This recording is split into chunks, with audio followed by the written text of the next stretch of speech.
She found him at 3 a.m., 6 years old, buried in a wooden box, barely breathing, scratches on the inside of the lid where his tiny fingers had clawed for life. But here's the twist. When Rosa saved him, SHE became the suspect. The real killer? A woman who had done this in Colombia, Argentina, and Mexico, and she was about to do it again. Hit subscribe, smash that like button, and drop a comment with your location before we reveal her twisted plan. The Morrison estate sat like a crown on the hillside, all glass and marble and money, the kind of place where silence cost extra, where even the wind seemed to know better than to disturb the peace.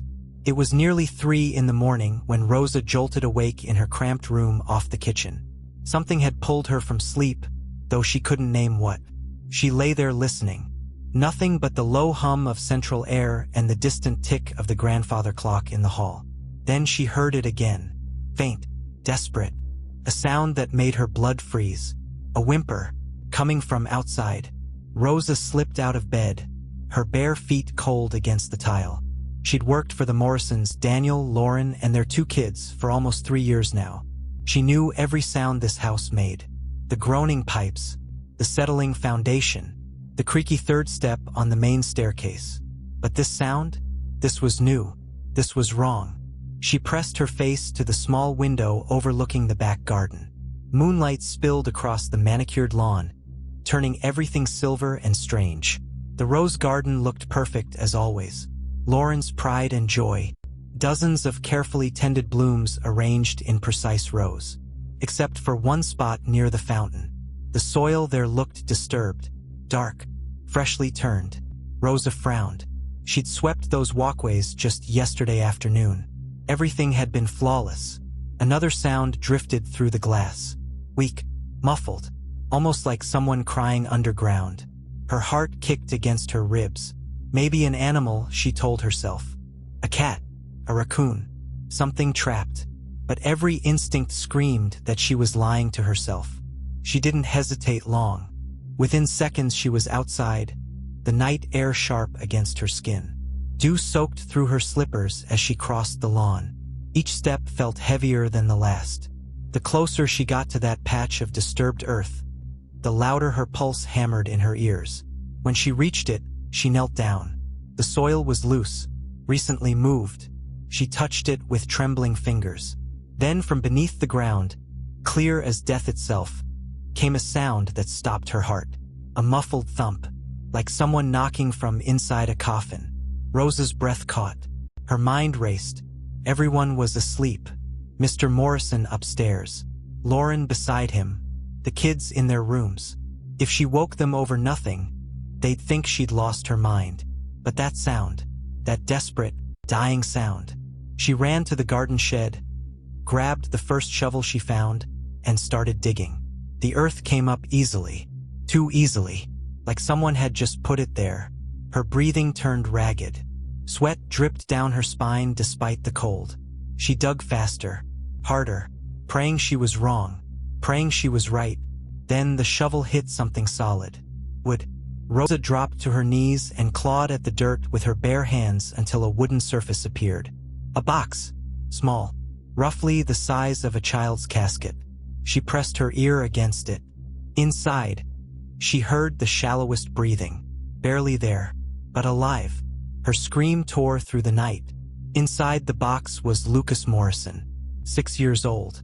His lips blue, his small body covered in dirt. Barely breathing.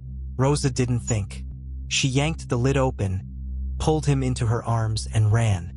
She ran down the driveway, through the iron gates, down the empty street toward the hospital 6 blocks away. Her lungs burned. Her legs screamed. But she didn't stop. Not once. Lucas, stay with me. Please, baby. Stay with me. His eyelids fluttered. A tiny breath escaped his lips. He was alive. Barely, but alive. By the time Rosa burst through the emergency room doors, she was sobbing, covered in dirt, shaking so hard she could barely stand. The nurses took Lucas from her arms and rushed him into a trauma bay. Machines beeped. Doctors shouted orders. Rosa collapsed against the wall and wept. He's breathing. One of the doctors finally said, "Weak, but he's breathing." Rosa closed her eyes and thanked God. But even then, a dark question curled in her mind. Who would bury a child alive? And why? By dawn, the news had reached the Morrison estate. Daniel arrived first, his shirt half-buttoned, tie hanging loose. He looked like he'd aged 10 years overnight. "Rosa, where is he? What happened?" She stood, still in her dirt-stained nightgown. "He's alive, sir. I found him. In the garden. Buried." Daniel stared at her like she'd spoken a foreign language. "What do you mean buried? How is that even possible?" "I heard sounds in the middle of the night, coming from under the roses. When I dug, I found a box. He was inside it." Before he could respond, Lauren swept in. Flawless even at this hour. Hair perfectly styled. Makeup subtle but present. She clutched her designer coat like armor. "Where's my son?" she demanded, her voice sharp. A nurse stepped forward. "He's stable, ma'am. Very weak, but stable. Please wait here." Lauren turned to Rosa, her eyes narrowing. "You dug him up? In the middle of the night? Alone?" "Yes, ma'am. I didn't have time to wake anyone. If you'd waited, Lauren interrupted coldly. "Or if you'd put him there in the first place?" Rosa felt the words like a slap. "I would never." But Lauren was already turning away, her hand pressed theatrically to her mouth. "I just can't believe this. My baby. In the ground." Within hours, Detective Hayes arrived. A sharp-eyed woman with graying hair and a reputation for seeing through lies. She found Rosa in the cafeteria, hands wrapped around a cup of coffee she hadn't touched. "Miss Rosa Delgado, I need to hear everything." Rosa told her. Every detail. The sound. The digging. The box. The hospital. Hayes listened without expression, scribbling notes. "You're telling me you just happened to hear something underground and decided to dig?" "It wasn't luck," Rosa said quietly. "I heard him." Hayes tapped her pen against her notebook. "You live alone on the property?" "I have a small room. By the kitchen." "And you didn't wake anyone? The parents? Security?" "There wasn't time. If I had waited, he'd be dead."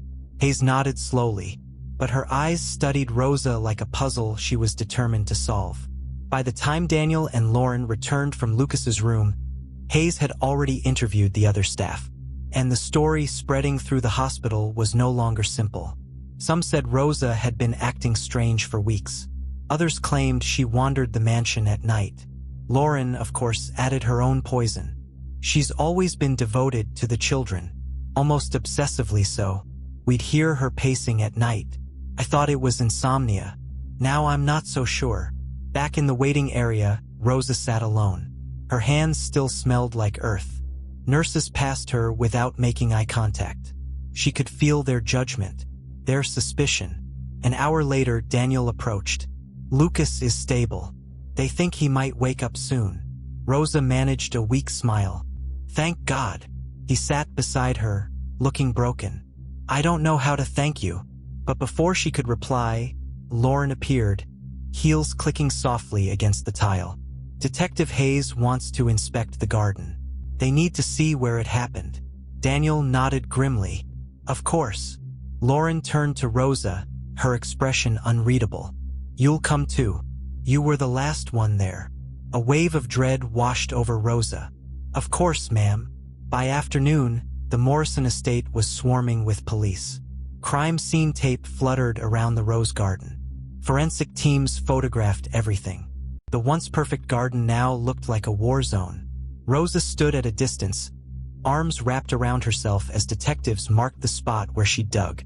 Hayes crouched beside the hole, examining the wooden box that had been pulled from the ground. Fresh soil. Box buried maybe 4 hours before discovery. She says she heard sounds from right here. Lauren stood near the porch, speaking softly with another officer. Rosa couldn't hear the words, but she didn't need to. Every gesture was calculated.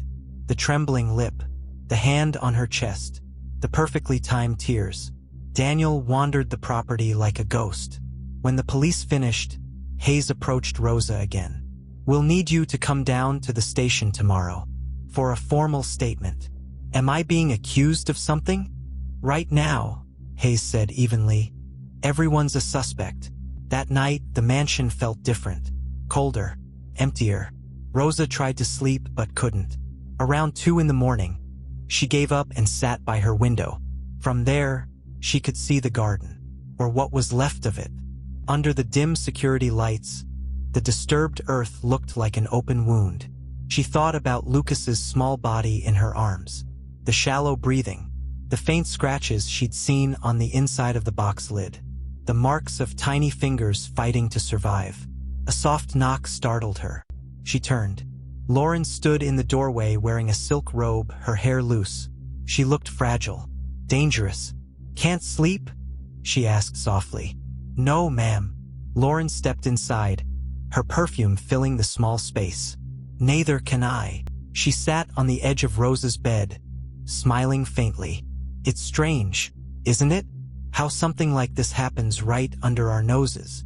Yes, ma'am. Lauren tilted her head. You know, I keep thinking how fortunate you were. To hear him, to find him. It's almost unbelievable. Rosa's stomach turned. It was instinct. Lauren leaned closer, her voice dropping to a whisper. Be careful claiming instincts, Rosa. Sometimes they make people look guilty. Then she smiled. Slow, deliberate, and walked away. Rosa sat frozen long after she left. Outside, the wind brushed over the disturbed earth, whispering secrets that refused to stay buried. The next morning felt heavy. Gray clouds rolled over the estate like a warning. Inside the mansion, the staff moved quietly. Carmen, the cook, barely spoke. Jose, the driver, avoided Rosa's eyes entirely. Has anyone visited Lucas today? Rosa finally asked. Carmen hesitated. Mrs. Morrison went this morning. They say he might wake up soon. And Mr. Morrison? He's busy. Carmen's tone softened. Rosa, maybe you should stay quiet for a while. Let things settle. Settle? Rosa whispered. They think I did this. Carmen looked away, guilt flickering across her face. People talk, Rosa. Mrs. Morrison has been saying things. What kind of things? Before she could answer, the kitchen door swung open. Lauren stepped in, holding a coffee cup with both hands. Rosa, she said sweetly. Detective Hayes called. She'll be back this afternoon. I told her you'd be available. Yes, ma'am. Lauren smiled faintly. Oh, and please don't disturb Isabella. She's been through enough. Rosa's stomach twisted. How is she? Fragile, Lauren said, brushing invisible dust from her sleeve. Children are impressionable. We don't want to confuse her with more questions. The way she said it sent chills down Rosa's spine. After Lauren left, Carmen exhaled shakily. Watch your back, Rosa. That woman isn't what she seems. Rosa didn't need convincing. That afternoon, Detective Hayes returned. Her questions were sharper this time. Do you walk around the house at night often? Sometimes. When I can't sleep. Anyone ever see you in the garden before? No. And yet you knew exactly where to dig. Rosa's hands tightened in her lap. Because that's where the sound came from. Hayes studied her face, then scribbled a note. You care deeply about those kids, don't you? Yes, they're good children. Hayes nodded, closed her notebook, and stood. We'll be in touch. When she left, Rosa saw Lauren watching from the staircase. Their eyes met, and in that silent exchange, Rosa knew. This wasn't paranoia. Lauren was building a story, brick by brick. That night, while Rosa scrubbed the marble floors, she heard quiet footsteps behind her. Isabella stood in the doorway, clutching a stuffed bunny, her blue pajamas wrinkled. Her eyes were red from crying. Hey, sweetheart, Rosa whispered, rising quickly. You should be in bed. Isabella hesitated, then ran forward and threw her arms around Rosa's waist. I'm scared. Everything feels wrong. Rosa crouched to meet her eyes. You don't have to be scared, honey. Lucas is getting better. He'll come home soon. Isabella shook her head. Lauren said maybe he won't. She said God takes little boys who misbehave. Rosa's stomach dropped. She said that. Isabella nodded, her small fingers gripping tighter. She said it's my fault he got hurt, because I yelled at him before bed. I told him I didn't want to play anymore. Rosa took Isabella's face gently in her hands. That's not true. None of this is your fault. Do you hear me? Tears rolled down the girl's cheeks. But she said Mommy's sad in heaven because of me. The words hit Rosa like a knife. That wasn't comfort. That was cruelty. Isabella, listen to me. Lauren shouldn't say those things. Your mom loved you more than anything. You didn't do anything wrong. The girl looked up wide-eyed. You believe me? Of course I do. Then why does Lauren hate you? Rosa froze. What? She says you're dangerous. That you're pretending to be nice, but you're really bad inside. For a long moment, Rosa couldn't speak. She just held Isabella close. Sweetheart, sometimes people lie because they're scared. But you know who I am. You know I'd never hurt you or your brother. Isabella nodded slowly, but her eyes stayed uncertain. Later that night, after Isabella had fallen asleep, Rosa lingered by the doorway. She watched the child's chest rise and fall, the faint bruise of exhaustion under her eyes, the way her stuffed bunny lay clutched like a shield. Then she heard something else. Lauren's voice drifting from the hallway outside. Yes, detective. I understand. I'll send over the photographs in the morning. Of course, I'll cooperate fully. There was a pause, then almost whispering. She's not stable. I told you she walks the house at night. I'm worried for my family's safety. Rosa stepped back into the shadows, her pulse racing. Photographs. What photographs? The next day, the tension thickened. Daniel barely spoke during breakfast. Lauren played the grieving wife to perfection. Soft voice, downcast eyes, gentle hand on her husband's shoulder. Rosa, standing by the counter pouring coffee, could feel everyone's eyes on her. Lauren finally turned toward her, smiling faintly. Oh, Rosa, Detective Hayes will be stopping by again later. She said something about clarifying timelines. You remember exactly what time you were outside, right? Yes, ma'am. Good, Lauren said, her tone sugar-coated but sharp. We wouldn't want any confusion. Carmen and Jose exchanged uneasy glances. Rosa pretended to stay busy, but her heart was pounding. If Lauren had photographs, proof, fake or real, then she was building her trap piece by piece. That night, Rosa decided she couldn't wait anymore. When everyone was asleep, she crept up the carpeted stairs, moving silently toward the master bedroom. She didn't have a plan, only a desperate need to know what Lauren was hiding. The master suite door was slightly open. Inside, faint light spilled from the walk-in closet. Lauren wasn't in bed. Rosa hesitated, then slipped inside the closet. Her heart hammered as she opened the small drawer near the vanity. Papers, jewelry, perfume bottles, and then a small black envelope. Inside were photos, dozens of them. Rosa's breath caught. They showed her in the garden, holding the shovel, dirt flying, sweat on her face. Someone had taken pictures the night she dug Lucas out. From the mansion windows, every frame was angled to make her look guilty. Behind her, a voice sliced through the silence. Couldn't sleep again, Rosa? Lauren stood at the doorway, arms folded, a faint smile curving her lips. Rosa froze. You know, Lauren continued softly, stepping closer. The police love evidence. These photos, for example, they tell such a tragic story. The unbalanced maid who couldn't handle being replaced in the children's lives. That's not true, Rosa whispered. Lauren's eyes gleamed. Truth doesn't matter, sweetheart. What people believe does. Rosa didn't sleep that night. She sat on the edge of her bed, clutching one of the photos she'd stolen from Lauren's drawer. The image showed her mid-swing, shovel in hand, dirt flying. The perfect frame to twist into guilt. By morning, the house felt different. Colder, quieter, like it was holding its breath. The staff whispered when she passed. Even Daniel barely looked at her. Only Isabella, pale and withdrawn, met her eyes. At noon, Lauren hosted the detective again. She played her part flawlessly, trembling hands, quiver in her voice, gratitude to Rosa for trying to help, mixed with carefully measured doubt. She's been unsettled since the night it happened. I found her standing in the garden yesterday, just staring at the ground.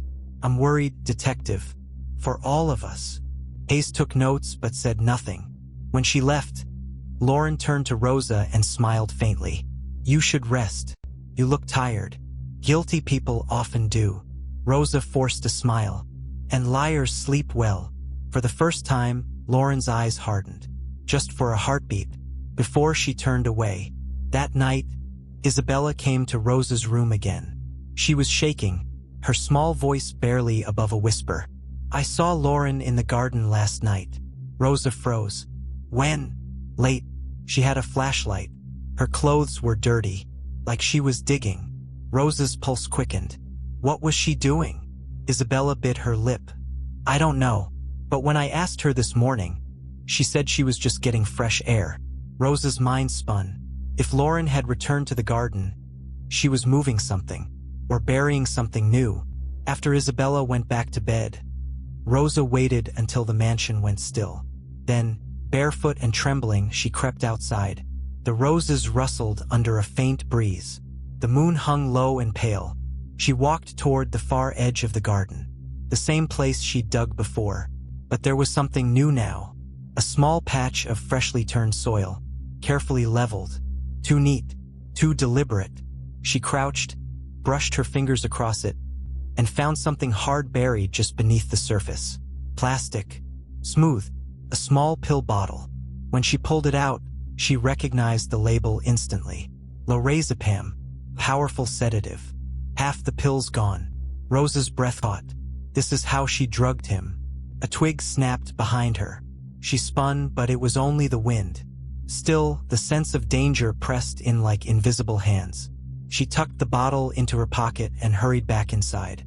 The next morning, she used the mansion's landline to make a call she hadn't dared before. Natalie, it's me. I need to use your computer today. By afternoon, Rosa sat in Natalie's small apartment, her hair hidden under a baseball cap, the pill bottle sitting beside the laptop. She typed the words that had been echoing in her mind since the hospital. Lauren Morrison background check. Nothing suspicious came up, just charity galas, magazine spreads, her wedding announcement.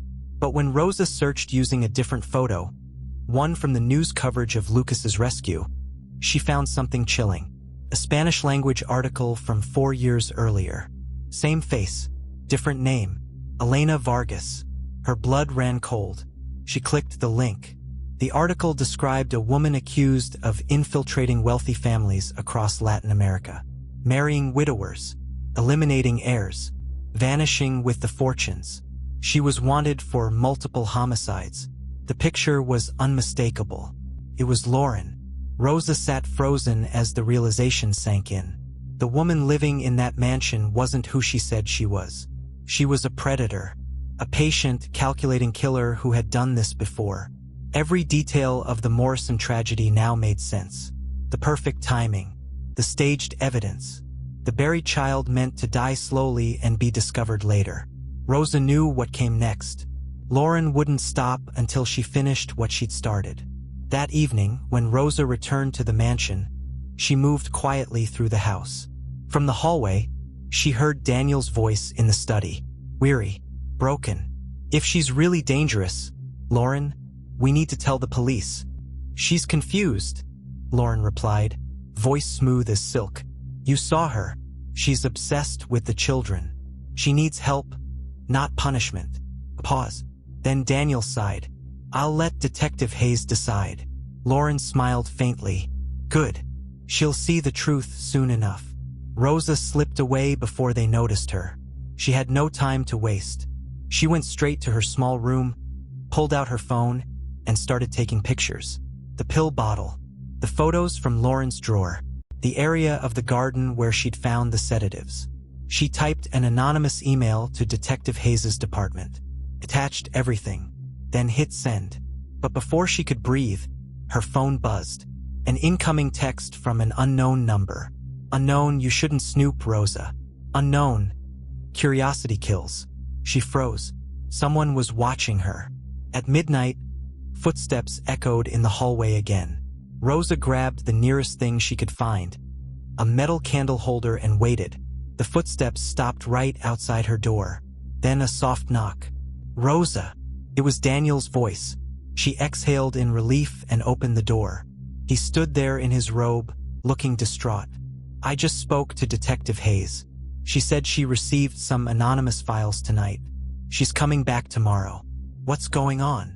Rosa hesitated, then showed him the photo of Lauren's old identity. "Her name isn't Lauren Morrison. It's Elena Vargas. She's done this before. In other countries. She marries men like you, kills their families, and takes everything." Daniel's face went pale. "That's insane." "Please," Rosa said. "You have to believe me. Lucas wasn't an accident. She buried him alive to make it look like I did it." Daniel stared at the image again. For a moment, the facade of denial cracked. "If this is true, then you and Isabella are in danger." Before he could answer, they both heard movement downstairs. The unmistakable creak of the back door. Lauren was outside. Rosa moved first, grabbing a flashlight and heading toward the garden. Daniel followed a few steps behind. The night air was cold, the roses shifting in the breeze. They saw her near the far hedge, kneeling, shoveling something into the ground. "Lauren!" Daniel shouted. She froze, then turned slowly, her face illuminated by the flashlight beam, calm, expressionless, caught in the act. "Daniel," she said smoothly, standing. "You scared me. What are you doing?" "Burying the past," she said, smiling faintly. Rosa's voice trembled. "That's what you said to all of them, isn't it? The families before this one." For the first time, the mask cracked. Lauren's eyes turned cold, empty. "You should have stayed out of it." She dropped the shovel and walked toward them, her calm voice like a whispering storm. "You think you figured me out? You don't know what I'm capable of." The last thing Rosa saw before Daniel grabbed her arm was the faint glint of a small syringe in Lauren's hand. The next morning, the hospital smelled of antiseptic and quiet dread. Lucas had shown signs of waking, and that single possibility, his memory returning, was enough to send panic through Lauren's carefully built web of lies. She arrived early, carrying a bouquet of white roses, her face arranged into the perfect portrait of grief. The nurses greeted her politely, unaware of the monster beneath the silk. By evening, Rosa knew something was wrong. Daniel hadn't returned her calls. The police hadn't arrived yet. She had one thought left: Lucas. She borrowed an old janitor's uniform from a friend and slipped into the hospital unnoticed. The corridors glowed with low light. The hum of machines echoed like whispers of the dying. As she approached Lucas's room, she slowed. The door was slightly open. Inside, Lauren stood beside the boy's bed. Her back was to the door, her hand hovering over his foreline. Between her fingers glinted a syringe. "Lauren," Rosa said quietly. Lauren turned. The mask was gone. No tears, no tremble, just the hollow calm of a predator cornered. "You really don't know when to stop, do you?" she said, her voice low. "I could have made your death painless. Quick." Rosa took a step forward. "Why? He's a child." Lauren smiled faintly, lifting the syringe to the light. "Because he saw. He woke up that night when he shouldn't have. He saw me in the kitchen mixing the sedatives. He was supposed to forget. He didn't." Rosa's pulse thundered in her ears. "You buried him alive." Lauren's eyes flickered, the faintest sign of annoyance. "It was temporary, just until after the inheritance transferred. You ruined everything when you played hero." She moved toward Lucas's foreline. "But I can still fix this." Rosa lunged. The syringe clattered to the floor as the two women collided, crashing against the bed rail. Lucas's monitor beeped wildly, alarms wailing through the corridor. Lauren clawed, her nails catching Rosa's face. Rosa gritted her teeth, grabbing Lauren's wrist and slamming it against the metal rail. The syringe rolled under the bed. Nurses shouted in the hallway. Footsteps thundered closer. Then a small voice, weak, trembling. "Stop!" Both women froze. Lucas's eyes were open, His lips trembled as he whispered, "Rosa." Rosa turned to him, tears streaming down her face. "I'm here, sweetheart. You're safe." Lucas blinked slowly, his gaze shifting to Lauren. You put me in the box." Lauren went still. The words hung in the air like a blade. The nurses burst in first, followed by a security guard. Lauren tried to speak, but the moment Lucas repeated, "She buried me," everything collapsed. Rosa stepped back as guards pinned Lauren down. She didn't fight. She didn't cry. She just smiled. A small, eerie smile, as if relieved it was over. When Detective Hayes arrived minutes later, Rosa handed her the phone. "All the evidence is there. Her real name, her record, everything." Hayes nodded solemnly. "We'll make sure she never hurts anyone again." As they led Lauren away in handcuffs, she turned her head slightly. Her smile gone now, replaced by venom. "Enjoy your happy ending, Rosa. It won't last." But for the first time in days, Rosa didn't feel afraid. Weeks passed. The mansion slowly returned to life. The roses, once tainted by death, bloomed again. The media called Rosa the maid who saved a life. Lucas recovered faster than anyone expected. He still woke from nightmares sometimes, gasping for air, but every time, Rosa was there. Isabella too was healing, free from Lauren's poisonous words.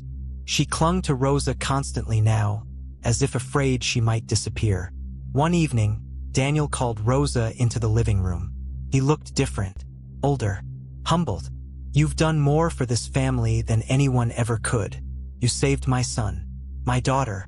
You saved me from blindness." He handed her an envelope, a new contract, promotion, a home on the property that would be hers permanently. Rosa didn't look at the papers. She looked at Isabella and Lucas sitting on the floor building a puzzle together. "I don't need this," she said softly. "Just let me stay with them." Daniel smiled, eyes wet. "Then stay as long as you want." Months later, the trial began. Lauren, or rather Elena Vargas, faced multiple counts of attempted murder, fraud, and identity theft. The courtroom gasped when the truth of her past emerged. Other husbands, other children, other buried secrets. Rosa testified calmly, her voice steady even when her hands shook. Lucas testified too, brave and small in the witness chair, describing the darkness, the box, and the sound of Rosa's voice calling his name through the soil. The verdict was unanimous. Guilty. Life without parole. When it was over, Rosa walked outside into the sunlight. Daniel stood beside her, holding both children's hands. Isabella looked up at her. "Rosa, are we safe now?" She smiled and brushed a strand of hair from the girl's face. "We are, sweetheart. We're finally safe." Lucas tugged her sleeve. "Can we go home? I want to show you the garden. We planted new flowers." Rosa nodded, tears filling her eyes. "I'd love that." As they walked toward the car, she looked back once. Not at the courthouse, not at the nightmare that had nearly destroyed them, but at the sunrise breaking through the clouds. A year ago, she had been invisible, a maid cleaning someone else's world. Now she was family, and in the garden where a boy had once been buried alive, life had grown again. Don't forget to like this video and subscribe for more shocking stories that will keep you up at night. Drop a comment below and let us know. What would you have done in Rosa's position? Would you have dug up that garden? Or would you have called for help first? We'll see you in the next one.